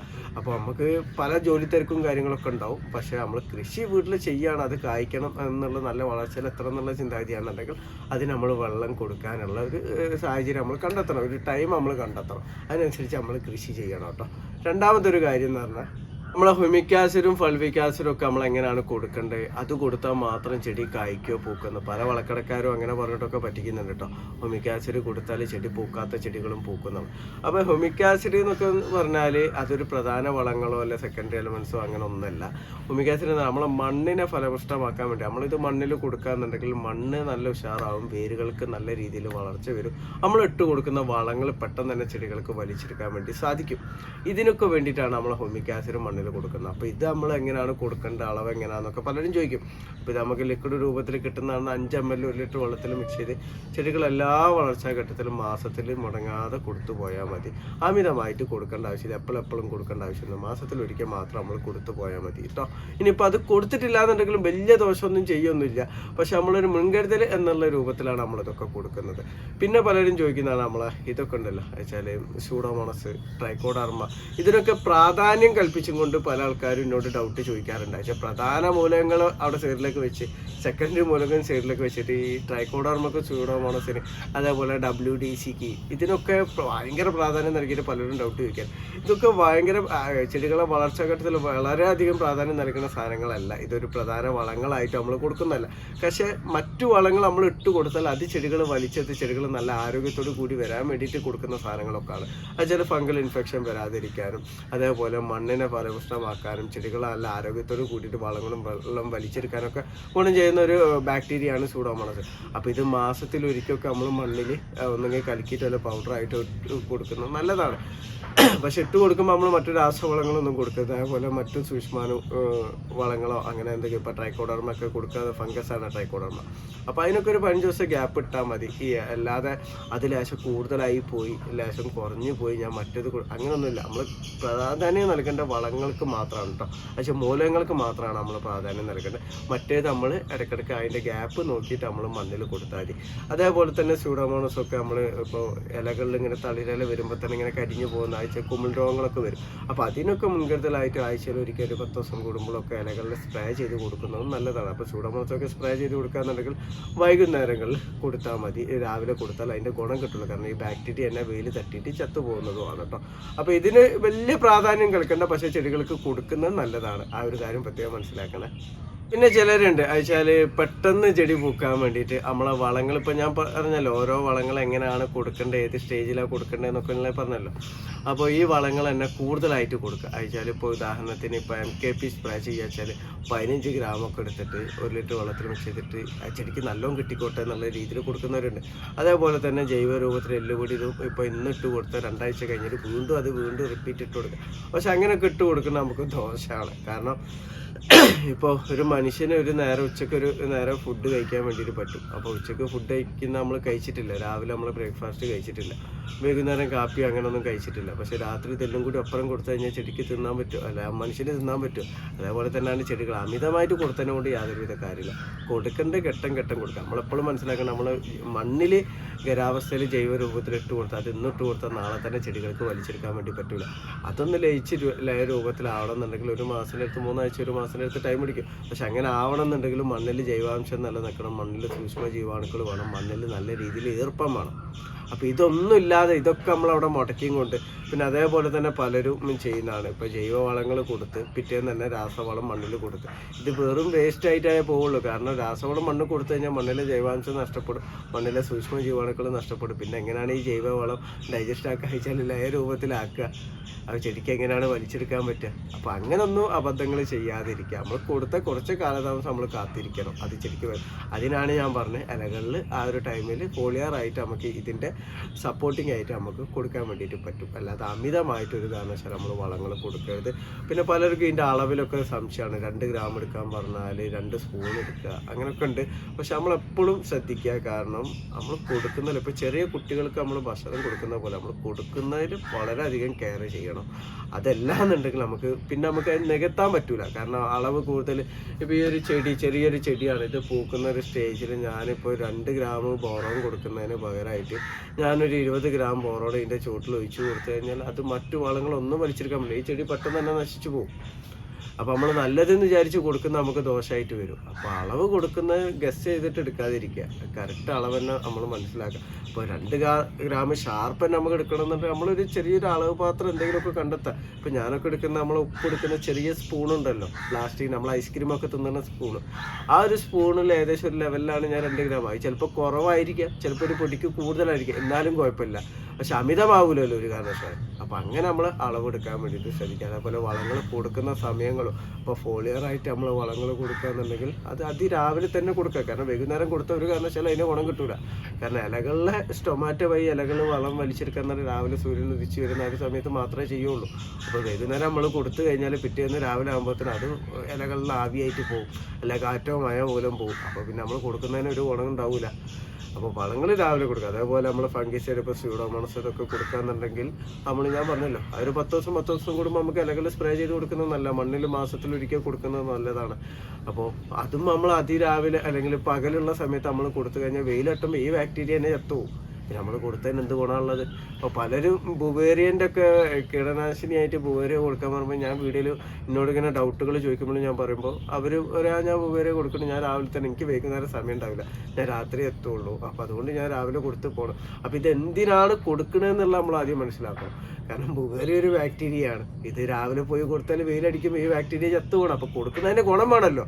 നമുക്ക് സമയമില്ല എന്ന് പറഞ്ഞിട്ട് കാര്യമില്ല. ഇപ്പം ഞാൻ പറഞ്ഞാൽ രാത്രി 12 മണിയാവും ഡ്യൂട്ടി കഴിഞ്ഞ് വരാൻ. ഞാനിതൊക്കെ ചെയ്യുന്നതെന്ന് പറഞ്ഞാൽ രാത്രി 1 മണിക്കാണ്. അപ്പോൾ രാത്രി ഏത് സമയത്ത് നമുക്ക് കൊടുക്കാം. കാരണം ഇതൊക്കെ സ്പോട്ടിലുള്ളത് മാത്രമേ കൊല്ലുള്ളൂ. അല്ലാതെ അവിടെ ചെടികളിൽ പിടിച്ച് നിന്നിട്ട് നമുക്ക് അതിൻ്റെ ഗുണം കിട്ടുമെന്ന് നമ്മൾ പ്രതീക്ഷിക്കരുത്. കാരണം ഇതൊക്കെ ജീവനുള്ള ബാക്ടീരിയയാണ്. അപ്പോൾ അങ്ങനെ മനസ്സിലാക്കിയിട്ട് നമ്മൾ കൊടുക്കുക. പിന്നെ കീടനാശിനിയായിട്ട് നമ്മൾ കൊടുക്കാന്ന് ഞാൻ പലയിലും പറയുന്നുണ്ട്. നമ്മൾ മുൻകരുതലായിട്ട് നമ്മൾ കീടനാശിനി കൊടുക്കാന്നുണ്ട്. വേപ്പണ വെളുത്തുള്ളി മിശ്രിതം നമ്മൾ 5 ദിവസം കൂടുമ്പോൾ ആഴ്ചയിൽ മുടങ്ങാതെ കൊടുക്കുക. കീടശല്യം ഉണ്ടെങ്കിലും ഇല്ലെങ്കിലും മുടങ്ങാതെ കൊടുത്തു പോയാൽ നമ്മളെ ചെടിയിലെ കീടശല്യം കുറയ്ക്കാൻ വേണ്ടി പറ്റും. നമ്മൾ പലരും ചെയ്യുന്നുണ്ട്. അപ്പം ഞാൻ അടക്കപ്പം ചെയ്യുന്ന അങ്ങനെ കേട്ടോ. എൻ്റെ ചെടിയൊക്കെ ഏകദേശം പണിയാക്കി എടുക്കുക. കാരണം എനിക്ക് സമയമില്ലാത്തതുകൊണ്ടാണ്. ഇനി ഒന്ന് ഡെവലപ്പ് കൊണ്ടുവരണം. അപ്പോൾ നമ്മളൊക്കെ കീടശല്യം വന്നിട്ട് നമ്മൾ വേപ്പണ മിശ്രിതം സ്പ്രേ ചെയ്തിട്ട് ഒരു കാര്യമില്ല. കാരണം വേപ്പണ മിശ്രിതം കീടങ്ങളെ കൊല്ലാനുള്ളതല്ല, അതിൻ്റെ രൂക്ഷഗന്ധം കൊണ്ട് കീടങ്ങൾ വരാതിരിക്കാൻ. അപ്പം നമ്മൾ മുൻകരുതലായിട്ട് ഇങ്ങനെ കൊടുത്തു പോയാൽ അതിൻ്റെ ഗുണം ഉണ്ടാവും. അതേപോലെ തന്നെ ബുവേറിയ ആണെങ്കിൽ ഇതൊക്കെ നമ്മൾ ചെടിക്ക് വന്ന് ചെടി നല്ല രീതിയിൽ ഇതായിട്ട് നമ്മൾ ബുവേറിയ സ്പ്രേ ചെയ്ത് കൊടുത്താൽ അപ്പം നിലവിൽ അവിടെ ഉള്ളത് മാത്രമേ ചാവുള്ളൂ. പക്ഷേ ആ ഇലകളൊക്കെ വികൃതമായതൊന്നും നമുക്ക് റെഡിയാക്കാൻ വേണ്ടിയിട്ട് പറ്റില്ല. കാരണം അതിന് മാജിക്കൊക്കെ പഠിക്കണം. അപ്പോൾ ഇനി വരുന്ന ഇലയിൽ നമ്മൾ വരാതിരിക്കണം എന്നുണ്ടെങ്കിൽ നമ്മളിത് കണ്ടിന്യൂ ആയിട്ട് ചെയ്തും പോകണം. അല്ലാന്നുണ്ടെങ്കിൽ ആ സ്പോട്ടിലുള്ള മാത്രം ചത്ത അതിൻ്റെ ലാർവകളും ചത്തു കഴിഞ്ഞാൽ വീണ്ടും നമ്മളെ മണ്ണിലോ അല്ലെ തൊട്ടടുത്ത അടിക്കാടുകളിലൊക്കെ ഇത് കിടക്കുന്നുണ്ടോ, ഈ ബാക്ടീരിയ ഈ ഫംഗസും ഒക്കെ കിടക്കുന്നുണ്ടാവും. അപ്പോൾ അത് വീണ്ടും ചെടിയിലേക്ക് തന്നെ വന്നുകൊണ്ടിരിക്കും.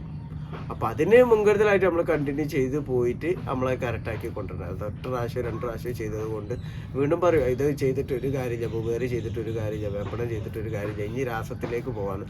രാസങ്ങൾ കൊടുത്താൽ ഇതന്നെയാണ് കുഴപ്പം. രാസകീടനാശിനി എന്ന് പറയുമ്പോൾ പോയിസണാണ്, യെല്ലോ ഗ്രേഡിൽ വരുന്നതാണ് ഇവിടെ അധികം കിട്ടുന്നത്. അത് കൊടുത്തു കഴിഞ്ഞാൽ അതിൻ്റെ എഫക്റ്റ്, അതിൻ്റെ രൂക്ഷഗന്ധം 2-3 ദിവസം നിൽക്കും. അത് കഴിഞ്ഞാൽ വീണ്ടും വരും ചെടിയിലേക്ക്. അപ്പോൾ എന്തിനും മുൻകരുതലായിട്ട് നമ്മൾ കൊടുത്തു പോകുന്നതാണ് നല്ലത്. അതുപോലെ ഒരു കാര്യം കൂടി പ്രത്യേകം പറയാം, ഞാൻ നേരത്തെ പറഞ്ഞിട്ടുണ്ട്, നമ്മൾ മണ്ണിൽ നട്ട ചെടികൾക്കും അതേപോലെ ഡ്രമ്മിലോ ഗ്രോ ബാഗിലോ നട്ട ചെടികൾക്കും ഒരേ രൂപത്തിലല്ല വളങ്ങൾ കൊടുക്കേണ്ടത് കേട്ടോ. കാരണം ഗ്രോ ബാഗോ മണ്ണിലോ പോട്ടിലൊക്കെ നട്ട ചെടികളാണെന്നുണ്ടെങ്കിൽ നമ്മളൊരു 2 മാസം 45 ദിവസം കൂടുമ്പോഴെങ്കിലും നമ്മൾ മണ്ണൊന്ന് കുമ്മായിട്ട് നമ്മളെ മണ്ണൊന്ന് ന്യൂട്രലാക്കണം. കാരണം അസിഡിക് ആവാൻ ചാൻസ് കൂടുതലാണ്. എന്നിട്ട് അതിന് ശേഷം നമുക്ക് ഖരാവസ്ഥയിലുള്ള വളങ്ങൾ കൊടുത്തു പോകാം. കറക്റ്റായിട്ട് നമ്മളൊരു 2-3 മാസത്തിൻ്റെ ഉള്ളിൽ എങ്ങനെയൊക്കെയാലും നമ്മൾ വളങ്ങൾ കൊടുക്കണം ഖരാവസ്ഥയിലുള്ള. അതേപോലെ ജൈവ സ്ലറികളോ നമ്മൾ സപ്പോർട്ടിങ് ആയിട്ട് ഫോളിയർ ആയിട്ടുള്ളതൊക്കെ കറക്റ്റായിട്ട് 10 ദിവസം 20 ദിവസം കൂടുമ്പോഴോ മാസത്തിലൊരിക്കലായിട്ട് കറക്റ്റായിട്ട് നമ്മൾ കൊടുത്തു പോകണം. അതേസമയത്ത് നമ്മൾ മണ്ണിൽ നട്ടാണെന്നുണ്ടെങ്കിൽ ഞാൻ നേരത്തെ പറഞ്ഞല്ലോ ഓർഗാനിക് ആയിട്ട് തന്നെ ചെടികൾക്ക് കിട്ടും. അപ്പോൾ മണ്ണിൽ നട്ടതിനൊക്കെ നമ്മൾ ഖരാവസ്ഥയിലുള്ള വർഷത്തിൽ 3-4 തവണ മാത്രം നമ്മൾ കൊടുത്താൽ മതി. എപ്പോഴും അടുപ്പിച്ച് നമ്മൾ കൊടുക്കേണ്ട ആവശ്യമില്ല. ഫോളിയർ പിന്നെ സപ്പോർട്ടിങ് ആയിട്ട് തന്നെ കൊടുക്കുക. അതേപോലെ ജൈവ സ്ലറികൾ ഒഴിച്ച് കൊടുക്കുന്നതും നേരത്തെ നമ്മൾ ഡ്രമ്മിൽ പറഞ്ഞ പോലെ തന്നെ ആ രൂപത്തിൽ നമ്മൾ കൊടുത്തു പോകും കേട്ടോ. അപ്പോൾ ഞാൻ ഈ കാര്യങ്ങളൊക്കെ എന്ന് പറഞ്ഞാൽ എഴുതി വെച്ചിട്ട് പറയുന്ന ഒന്നല്ല. കാരണം എന്നോട് ഇങ്ങനെ ഓരോരുത്തർ ചോദിച്ച ഡൗട്ടുകളെല്ലാം കൂടി ഞാൻ ഒറ്റ ശ്വാസത്തിൽ പറഞ്ഞു പോകണം. അപ്പോൾ ഇനിയും പലർക്കും ഇതിൽ ഡൗട്ടുകൾ തോന്നാം. അപ്പോൾ ഡൗട്ടുകൾ തോന്നിക്കഴിഞ്ഞാൽ ഇപ്പോൾ എന്നോട് കമൻറ്റിൽ ചോദിക്കുകയാണെന്നുണ്ടെങ്കിലും അതേപോലെ വാട്സാപ്പിൽ ചോദിക്കുകയാണെന്നുണ്ടെങ്കിൽ കഴിയുന്നത് വാട്സാപ്പിൽ കമൻറ്റിൽ നിങ്ങൾ ചോദിക്കണം. കമൻറ്റിൽ കാര്യങ്ങൾ ചോദിച്ചാൽ എനിക്ക് ഡീറ്റെയിൽ ആയിട്ട് അറിയണം. ഇപ്പോൾ പലരും പറയും എൻ്റെ മാവ് പൂക്കുന്നില്ല, ഞാൻ എന്താ കൊടുക്കുക. അപ്പോൾ എനിക്കൊന്നും പറയാൻ വേണ്ടി പറ്റില്ല. കാരണം നിങ്ങളെ മാവ് നിങ്ങൾ എങ്ങനെയാണ് വളങ്ങൾ കൊടുത്തു വന്നത്. കാരണം ഞാൻ നേരത്തെ പറഞ്ഞല്ലോ, അപ്പോൾ ഒരു മൂലകം കൊടുക്കാതെ നമ്മൾ പൂക്കാനുള്ള ഫോസ്ഫറസ് മാത്രം കൊടുത്തുകൊണ്ട് കാര്യമില്ല, പൂക്കാനുള്ള ഒരു വളം കൊടുത്തുകൊണ്ട് കാര്യമില്ല. ബാക്കിയെല്ലാം കൂടി എങ്ങനെ കിട്ടുന്നതെന്നുള്ള നമ്മൾ അറിയണം. അതുപോലെ മണ്ണ് അസിഡിക് ആയിട്ട് കിടക്കുകയാണ്. അപ്പോൾ ഞാൻ ഇനി എത്ര പൊന്നും വളം പറഞ്ഞു തന്നാലും അത് നിങ്ങൾ കൊടുത്തിട്ട് ഒരു കാര്യം ഉണ്ടാവില്ല. അപ്പോൾ അതറിയണം. പിന്നെ ചെടി വെയിൽ കിട്ടാത്ത സ്ഥലത്താണ് കിടക്കുന്നത്. അപ്പോൾ ഞാൻ എന്ത് വളം പറഞ്ഞു തന്നിട്ട് അതിൽ കാര്യം ഉണ്ടാവില്ല. അതേപോലെ ചെടി ഫംഗൽ ഇൻഫെക്ഷനോ അല്ലെങ്കിൽ വൈറസ് രോഗമോ അങ്ങനെ എന്തെങ്കിലും രോഗം വന്ന് മുരടിച്ച് നിൽക്കണം. അപ്പോൾ ആ ഒരു ടൈമിൽ പൂക്കാനുള്ള വളം ഞാൻ പറഞ്ഞു തന്നിട്ട് ഒരു കാര്യം ഉണ്ടാവില്ല. അങ്ങനെ പല കാര്യങ്ങളിലും. അപ്പോൾ ഒരു ചെടി പൂക്കുന്നില്ല എന്ന് പറയുമ്പോൾ എനിക്ക് അതിൻ്റെ ഫുൾ ഡീറ്റെയിൽ ആയിട്ട് എനിക്ക് അറിയണം, ചെടീൻ്റെ ഫോട്ടോ കൂടി ഒക്കെ ഒന്ന് കാണണം.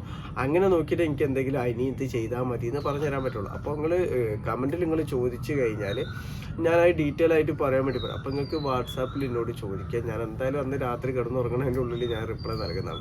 അപ്പോൾ ഞാൻ അധികം റിപ്ലൈ നൽകുക 12 മണീൻ്റെ ശേഷമായിരിക്കും. അപ്പോൾ ഒന്നല്ല, ഞാൻ എൻ്റെ വർക്ക് കഴിഞ്ഞ് വരുന്ന ആ ഒരു സമയത്താണ്. അപ്പോൾ ആ ഒരു സമയത്താണ് ഞാൻ ആ റിപ്ലൈ നൽകുക. അപ്പം ഇപ്പോൾ ആർക്കെങ്കിലും ബുദ്ധിമുട്ടുണ്ട് ആ സമയത്ത് എനിക്ക് മറുപടി നൽകരുതെന്നുണ്ടെങ്കിൽ എനിക്കൊന്ന് ജസ്റ്റ് മെൻഷൻ ചെയ്ത് വെക്കാം കേട്ടോ. കാരണം എനിക്ക് ഈ സമയത്ത് രാവിലെ മതി എന്നുള്ളത്. അപ്പോൾ ഞാൻ നോക്കിയിട്ട് എൻ്റെ പകൽ ഗ്യാപ്പിലുണ്ടെങ്കിൽ ഞാൻ റിപ്ലൈ നൽകാം. അപ്പോൾ വാട്സാപ്പിൽ ചോദിക്കുകയെന്നുണ്ടെങ്കിലും കമൻറ്റിൽ ചോദിക്കുകയെന്നുണ്ടെങ്കിലും ഇങ്ങനെ ഡീറ്റെയിൽ ആയിട്ട് പറഞ്ഞിട്ട് ചോദിക്കുക.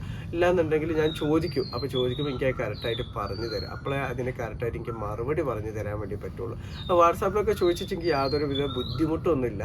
പക്ഷേ എന്നെ വിളിച്ചാൽ ചിലപ്പോൾ കിട്ടൂല. ഞാൻ വർക്കിലൊക്കെ ആകുമ്പോൾ വിളിച്ചാൽ കിട്ടൂല. ഇനി ഞാൻ ഫ്രീ ഉള്ള ടൈം ആകുന്നുണ്ടെങ്കിൽ ഞാൻ തിരിച്ച് വിളിക്കുന്നതുമാണ് കേട്ടോ. അപ്പോൾ എൻ്റെ വാട്സാപ്പ് ലിങ്ക് ചാനൽ ഡിസ്ക്രിപ്ഷനിലുണ്ട്. അപ്പോൾ ഞാനിങ്ങനെ ഒറ്റ ശാസ്ത്രത്തിൽ പറഞ്ഞു പോയപ്പോൾ ഡൗട്ടുകൾ ഉണ്ട് എന്നുണ്ടെങ്കിൽ നിങ്ങൾക്കത് വാട്സാപ്പിൽ വന്നിട്ടോ കമൻറ്റ് രൂപേണ എന്നോട് ചോദിച്ച് ഡൗട്ട് ക്ലിയർ ചെയ്യുക കേട്ടോ. ഒരിക്കലും നമ്മൾ ഡൗട്ട് വെച്ചും കൊണ്ട് ഒരു കാരണവശാലും നമ്മൾ വളങ്ങൾ കൊടുക്കണ്ട, ചെടി പരിചരിക്കും വേണ്ട. നമ്മൾ ഡൗട്ട് ഉണ്ടെങ്കിൽ അത് നിങ്ങൾ ക്ലിയർ ചെയ്തോളൂ. അത് എന്നോടോ അല്ല, ഞാൻ കൃഷി അറിയുന്ന ആരോടാണെന്നുണ്ടെങ്കിലും അത് ചോദിച്ച് മനസ്സിലാക്കിയിട്ട് ഇതാക്കുക. ഞാൻ പറഞ്ഞാൽ മാത്രം ശരിയെന്നൊന്നും ഞാൻ പറയുന്നില്ല കേട്ടോ. കാരണം ഞാൻ അഗ്രികൾച്ചർ യൂണിവേഴ്സിറ്റിയിൽ നിന്നൊന്നും പഠിച്ച സർട്ടിഫിക്കറ്റ് ഒന്നുമില്ല.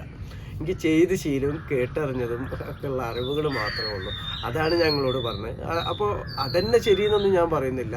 എന്നിരുന്നാലും നിങ്ങൾക്ക് ശരി എന്ന് തോന്നുകയാണ് എന്നുണ്ടെങ്കിൽ, നിങ്ങൾക്ക് ഡൗട്ട് ഉണ്ടെന്നുണ്ടെങ്കിൽ അത് നിങ്ങൾ ചോദിച്ച് ക്ലിയർ ചെയ്തിട്ട് മാത്രം ചെയ്യാൻ വേണ്ടിയിട്ട് ശ്രദ്ധിക്കുക. അപ്പോൾ എൻ്റെ വീഡിയോ നിങ്ങൾക്ക് ഇഷ്ടപ്പെട്ട ലൈക്ക് ചെയ്യുക. താങ്ക്